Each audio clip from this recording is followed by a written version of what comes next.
States Army.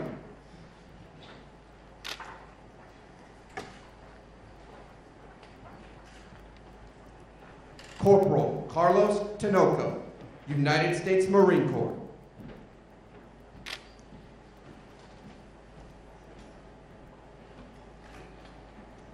Major Amy Esterman, United States Army.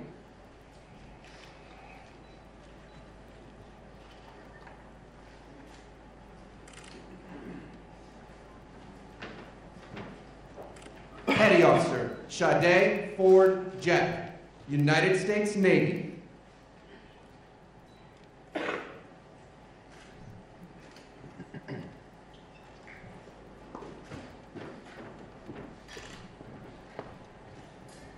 Lieutenant William Milisarski, United States Army.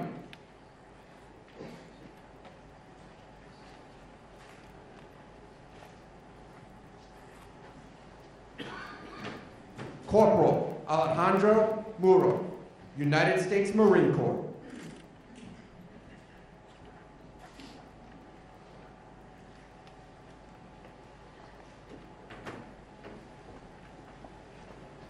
Sergeant First Class Thomas Janis, United States Army.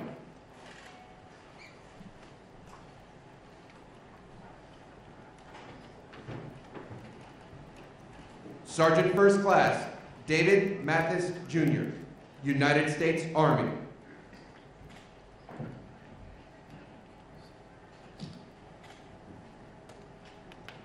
Staff Sergeant Ronald Riker, United States Army.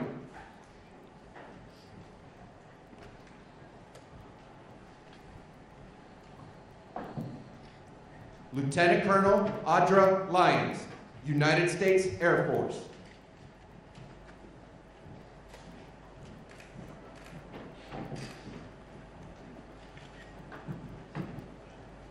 Sergeant Seth Katouche, United States Army.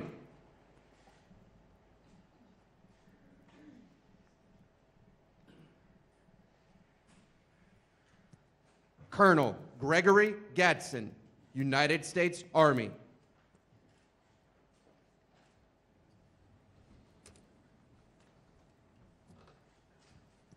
Specialist Michael Cross, United States Army.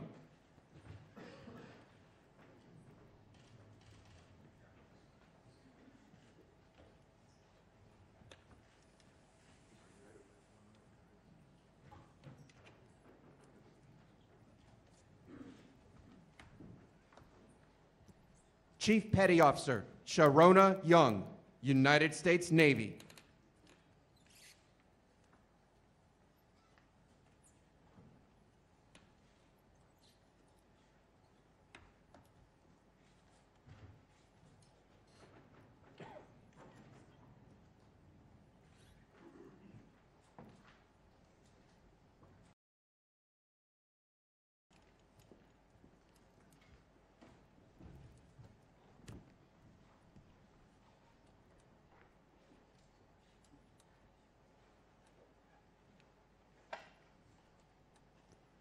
Sergeant Eric Shy, United States Army, and Sergeant Devin Shy, United States Army.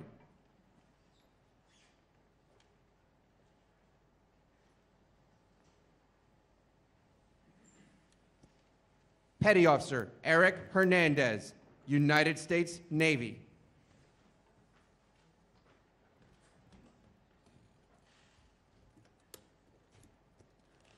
Sergeant Major Dan Hendricks, United States Army.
Ladies and gentlemen, the President of the United States, accompanied by Dan Nevins and Michael Lennington.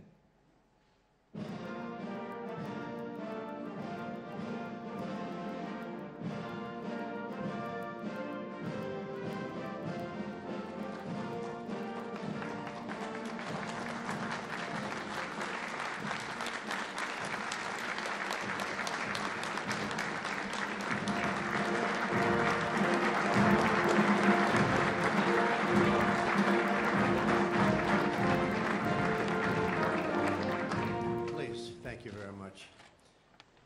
I'm thrilled to kick off the Wounded Warrior Project Soldier Ride and to be the presence of, really, to be with you folks is such an honor.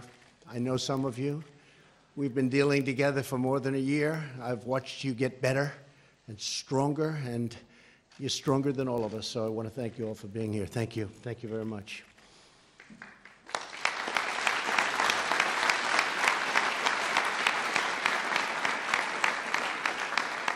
So on stage with me are wounded warriors from the Air Force, the Army, the Navy, and the Marine Corps. We salute you, we thank you, and we will forever be grateful for the sacrifices you made for all of us. Really incredible sacrifices. A nation is sustained through the service and sacrifice of patriots.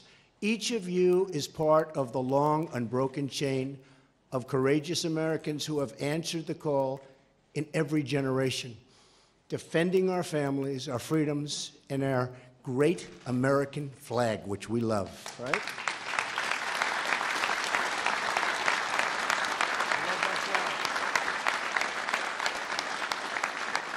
You are the backbone of our liberty. You are the protectors of our community. And you are the proud, beating heart of our magnificent nation. I want to welcome the many members of Congress who are with us and joined us today to cheer on these incredible, brave warriors and give special recognition to members of my cabinet who are with us. Secretary Zinke, where's Ryan? Ryan, stand up. Sit down. Thank you, Ryan. Secretary DeVos, Betsy, thank you. And Acting Secretary Robert Wilkie, who is doing a great job over at the VA, I can tell you that. Thank you. And a great friend of mine and a woman who I'm getting reports from everybody who's doing well, who's doing, I always ask, who's doing the best? And always right near the top or at the top is Linda McMahon. Thank you, Linda. Great job you're doing. Thank you very much. And Bill, Senator, please stand up. And Congress, Bill, stand up, please. A lot of good congressmen. My friends, there's a brave one. These guys, and they fight for you. They fight for you. You fought for them, they fight for you. That I can tell you, especially this group. Thank you, Bill. Thanks, everyone. We also want to thank our really amazing, these are amazing people, the military spouses and families. Could the families and spouses please stand up? Incredible people.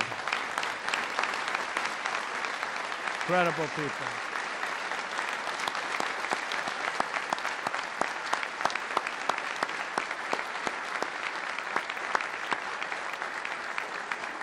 Their love and dedication and support is really the foundation of our military might. We give them a lot of credit, right?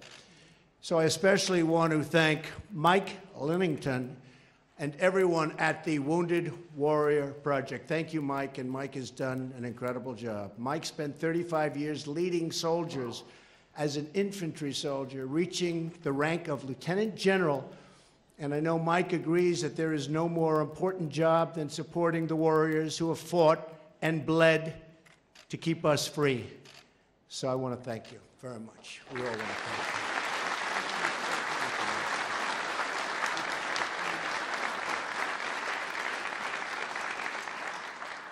That's why we are fighting to reform the VA And that is why we signed VA accountability legislation into law. I want to thank you folks because they've been trying to get that through for over 30 years. Accountability.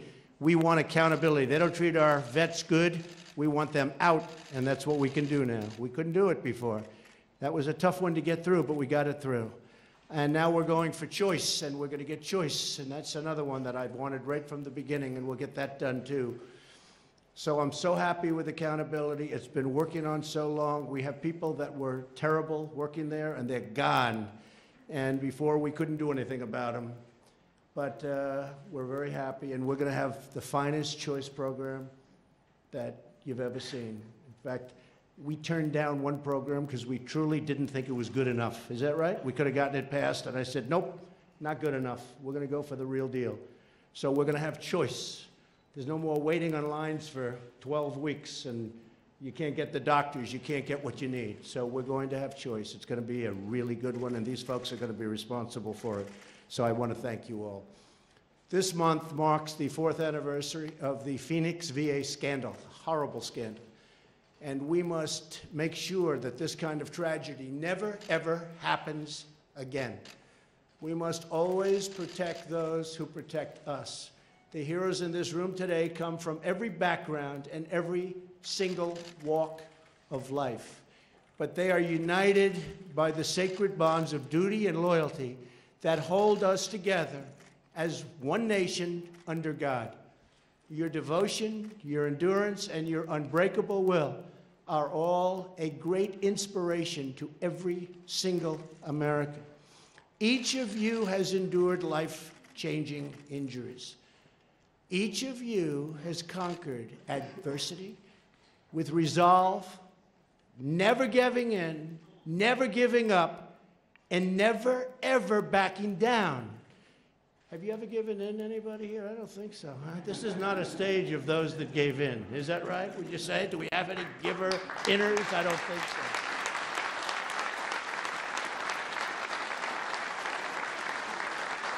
They don't know what those words mean.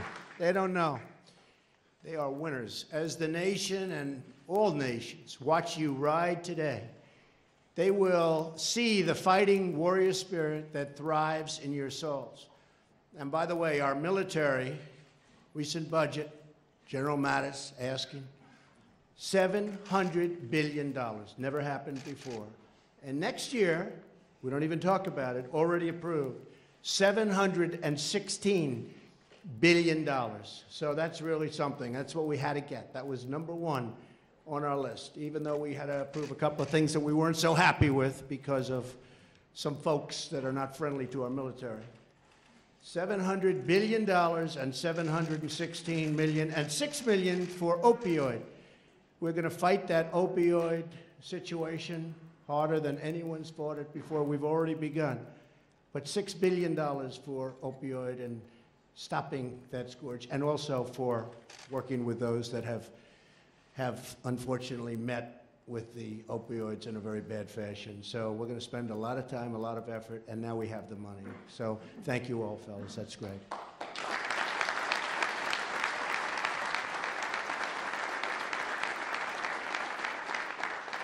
With that, we will be able to see you through that brave example that our nation can defeat any hardship, meet any challenge, beat any setback, and rise from our trials stronger and more determined by far, than ever before. Our military will be stronger, more powerful than at any time ever before. Better equipment. We make the greatest equipment in the world.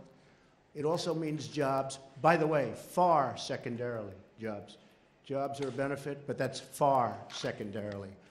One warrior with us today is someone I first met years ago. His name is Dan Nivens, and his incredible story embodies the long journey of recovery and triumph that each of you represents so beautifully. Each of you just represent it beyond what anybody can do. It's incredible. Dan served as an infantry squad leader of Task Force Tacoma in Iraq in 2004. While on combat mission, his vehicle was struck by a roadside bomb. Dan was severely injured, ultimately losing both legs. Through countless surgeries, Dan refused to give in. He is a fighter and he is a champion.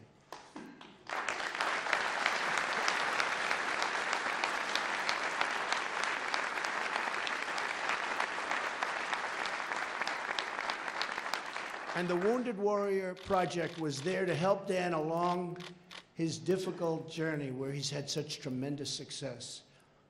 Dan is now a nationally recognized motivational speaker and works to serve other veterans and their families. I also know from personal experience that Dan is a great golfer. How do you think that makes me feel? Huh? Great, he really is. He's a really good golfer. Right? So Dan, I want to thank you for everything. You're really an inspiration, everything you've done and will continue to do for our beloved nation. We love this nation. We're in your debt, and we are in the eternal debt of every single person on this stage. The Wounded Warriors, these are our most incredible people, our most incredible people. As you set out on your soldier ride, all of America will be cheering you on and watching. And all of America will be celebrating your strength and your tenacity and your unwavering love of your country. My pledge to you, our noble warriors, is that my administration will support you and your loved ones and your amazing families every single day, now and always. Never going to forget. That is our sacred commitment. As Dan comes to the podium, I want to again thank you all for honoring us with your presence today. Thank you all, and thank you all for the help, everybody. It's tremendous help. This group in particular has been of great help. May God bless you. May God bless our wounded warriors. May God bless our military, and may God bless America. Thank you very much. Thank you.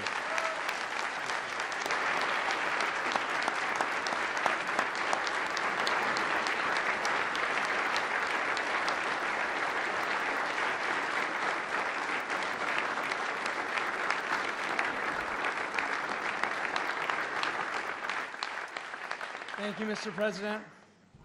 You know, I actually remember the first time meeting you, Mr. President. It happened to be at one of your golf properties, and you were hosting a charitable fundraising tournament for Wounded Warrior Project, and I remember coming up to the par 3, and you were stationed there greeting all your guests and saying thank you, being a gracious host. And I stepped up, I just felt all this pressure. I have to hit a good golf shot. And I stepped up to the tee. I hit a beautiful shot, and just remembering the reality of the situation, it nestled maybe 2 feet from the pin, and I was so excited. I just, under all the pressure of you watching, I just nailed it. Then everybody else went, and then it was your turn, and you hit your golf shot, and it landed on the green well away from mine. No. Wait, it gets better, but then the ball released and started rolling right past mine and almost in the hole. So great. It was a great shot. Like, really, a great shot is a great shot. And it was an honor to be on the tee box with you then. Thank you. And it's even a greater honor to share the stage with you now as you graciously host Wounded Warrior Project Soldier Ride and these amazing warriors who've served the cause of freedom with distinction. You're welcome.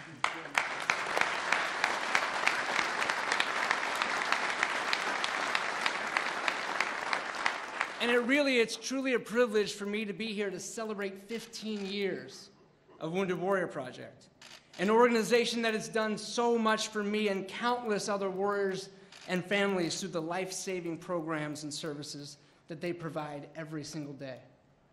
You know, Soldier Ride, what we're here for, this event is very near and dear to my heart, as it is for thousands of warriors who've graced the roads and bike paths across this great nation, from right here in our nation's capital and from sea to shining sea. This event has been changing and saving lives since its creation.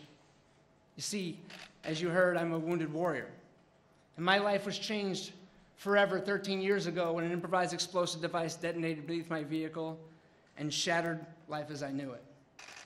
As a result of the blast, I lost my good friend, Sergeant First Class Mike Adelini. I ultimately lost both legs below the knee, and I live with the effects of a traumatic brain injury. And if it weren't for the quick action of my brothers on the battlefield and my brothers and sisters in the military medical community, I would not be standing here today.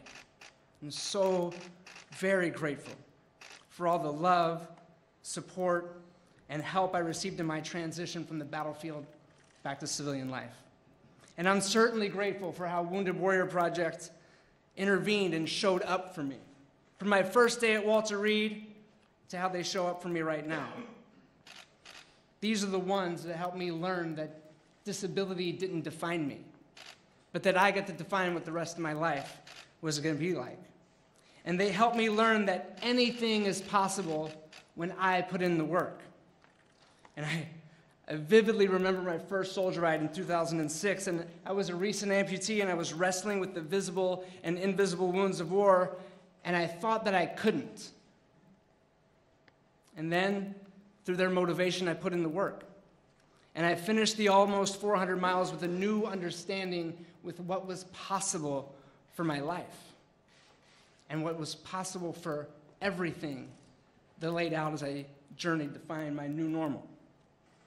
Wounded Warrior Project has been helping our nation's finest in the journey to healing since 2003, when they delivered backpacks filled with comfort items to our wounded warriors in military hospitals in Germany and across the nation.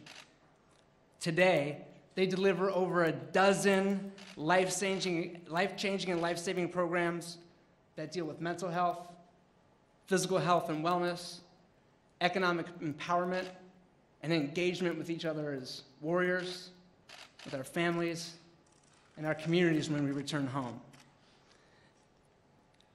They've invested more than $1.1 billion into these life-saving programs and services. They ensure, and they are ensuring, that we have the most successful, well-adjusted generation of wounded warriors in our nation's history, and I couldn't be more proud to stand on this stage and represent this organization here today. And this is a message to the amazing Wounded Warrior Project team, to the volunteers, and the technicians that make the impossible happen on each and every single soldier ride. You are all my heroes, and I love you.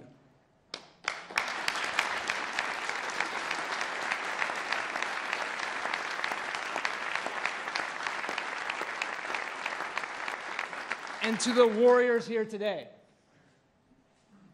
thank you for everything you've done, and for who you are and everything you continue to do and how you continue to serve and be an example of the very best our nation has to offer. Mr. President, it's been an absolute honor to be here with you today. And on behalf of myself, the warriors and our families, and Wounded Warrior Project, thank you for hosting us so graciously and for continuing to champion the men and women that have proudly defended this great nation. Thank you, Dan. Thank you.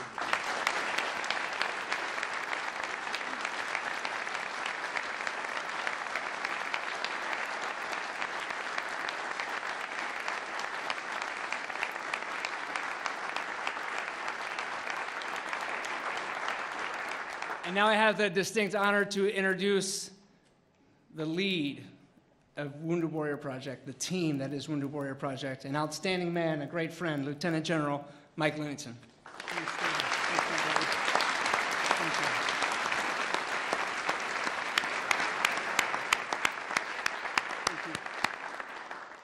Thank you, Dan.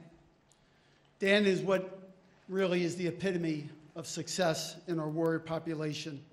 His service, his sacrifice, his inspiration, and most importantly, his commitment to his fellow warriors. Brothers and sisters in arms that earned our great thanks and deserve our very best efforts to assist in their continued recovery and rehabilitation. Mr. President, thank you. On behalf of our wounded warriors and their families and their caregivers, our Wounded Warrior Project team, and all our amazing partners, thank you for graciously hosting us as we celebrate and honor these brave Americans and the families and caregivers that love and support them. These men and women are truly exceptional, strong, capable, and successful. As the President said, their strength and resilience in the face of insurmountable odds is an inspiration to all Americans and a reminder, a stark reminder of our responsibilities to assist in their journeys of recovery. And that's exactly why we're here at the White House today. What a great honor it is to do what we do, to provide support, healing, and hope to our wounded warriors who have made our very freedoms we enjoy as Americans a reality. Mr. President, thank you for your leadership and taking the time to honor and empower our nation's finest and the work you have done and will continue to do on behalf of our military and our veterans community. Thank you, Mr. President.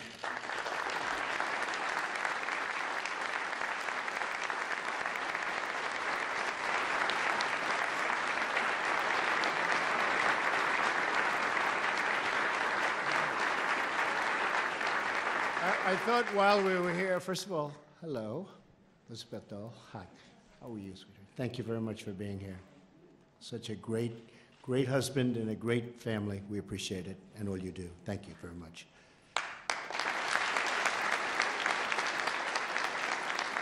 And I thought I could just bring up to the stage for a second our great representatives who have billed everybody. Brian, if you could just come up for a second. I think you certainly deserve to be up on the stage. You've really worked so hard to get all of this done, and we appreciate it. Come on.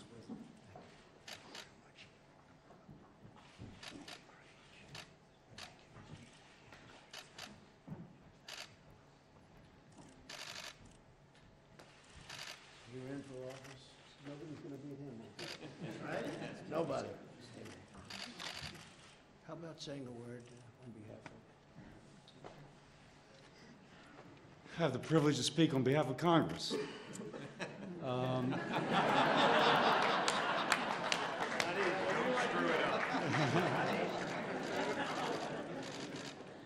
We have at least 2 men of combat here, and maybe more. I don't know your story. Oh, hey, Ted. I didn't recognize Ted since he became a skinhead. And it's hard to speak for Congress, not because we're different, not because we're Congress, but because when you're in the presence of folks such as these, no word is adequate to express our appreciation, our humility between our fellow Americans who sacrifice so much, and for their families, who sacrifice so much to truly bless us all. From the founding of our nation until now, it has been those such as these who have made this country the greatest in the world. And I will close by saying this. First, Mr. President, it was an incredible state visit that you just hosted for President Macron. And President Macron, as he spoke to Congress, emphasized that of all the challenges facing our world, without U.S. leadership, it is not possible to have the success that we need. I would add to that, as I think both President Trump and President Macron would. At some point, U.S. leadership becomes the U.S. military enforcing values on those who would seek to destroy us. As long as we have those such as these protecting our values, we will win. And more importantly, so will the cause of freedom, the cause of equality, the cause of the average man and woman being able to achieve his or her dreams. On behalf of that average man and woman, I once more thank you all.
gentlemen.